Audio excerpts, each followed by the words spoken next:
Hey guys, how's it going? Welcome to another video update on the build for the C32 Laurel. I just want to start off by saying thank you so much for everyone who's subscribed to the channel so far and for all your comments that you've left. I read through them all and I try to reply to them all as quick as I can. If I've missed out on any of them, I'm really sorry. So this is just a quick video update on the parts that I've collected together for the rebuild of the L24 engine. So you can see I've got them all laid out on the table here behind me. So I'll just give them a quick check out and I'll show you what's what. So I was really lucky that I had BG Automotive over in the UK get on board, and they supplied me with a ton of stuff for the engine. They gave me a full headset that has pretty much every gasket that I'm going to need for the engine. Also comes with valve stem oil seals in it, which will be handy when I'm rebuilding the cylinder head. They also sent me a rocker cover gasket, which there's one already in this engine, so it's not going to be needed, but it's always handy to have a spare just in case. Also, they gave me the sump pan gasket. They gave me it's the rear crankshaft oil seal. They gave me a thermostat that has a few individual gaskets depending on which one I'm going to need. They gave me a rad cap. I don't know what the rad cap is like on the radiator that I have at the moment, but it's always handy just to have a spare one just in case. So I'm really happy with this one. They sent me a full time and chain kit for the engine that has pretty much everything that I'm going to need. It's got the gears, it's got the crankshaft oil seal for the front of the engine, guide rails, tensioner, the chain. It has the gaskets for the timing cover, which is really handy.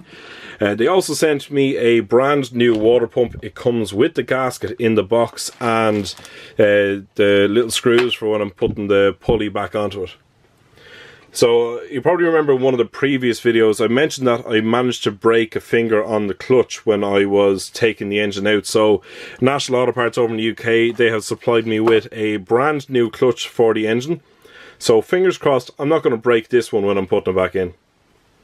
So the main reason for rebuilding the engine is that the engine was actually down on compression. So I went on to eBay and Conceptual Tuning over in the UK. They sent me a full set of piston rings, and I also got the bearings for the crankshaft of the engine just to freshen the whole thing up, because God knows how many, like what the service history is like behind this.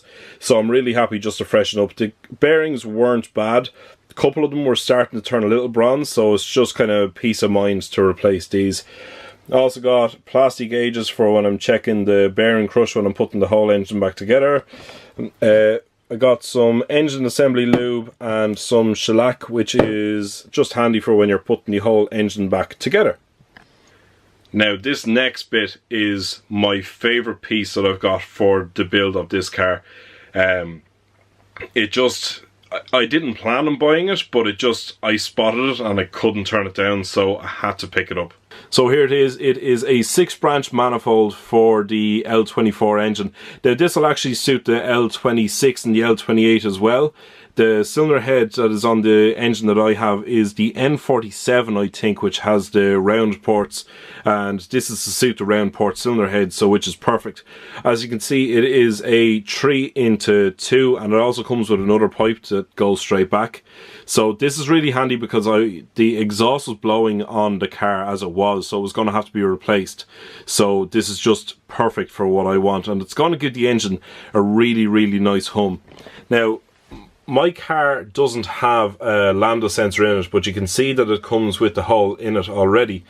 So it also has I think this is a port for the exhaust gas temperature sensor. Now, universal bung will screw straight into that, no problem. But however, over here, it doesn't tread in at all. The treads are too big. So I picked up this. It is a universal lambda nipple. So I'm going to get that welded onto there, and I'm just going to end up screwing in the lambda bung straight into that. Now I probably could just weld that whole thing shut, but I just want to screw that in just in case this is possibly ever needed in the future. So yeah, this is just a quick update to show you where I am and what parts I've got for the build for the C32. I'm really happy that I've got all these, so it just kind of sets everything rolling. The bearings and the piston rings were kind of the biggest hold up for me. So now that I've got them, I can start putting the whole thing together. So drop me a message in the comment section below, let me know what you think. Hit that like and that subscribe button, and thank you so much for everyone that has subscribed to me so far. I'm going to have more updates for you coming in the next few videos, so I'll chat to you soon.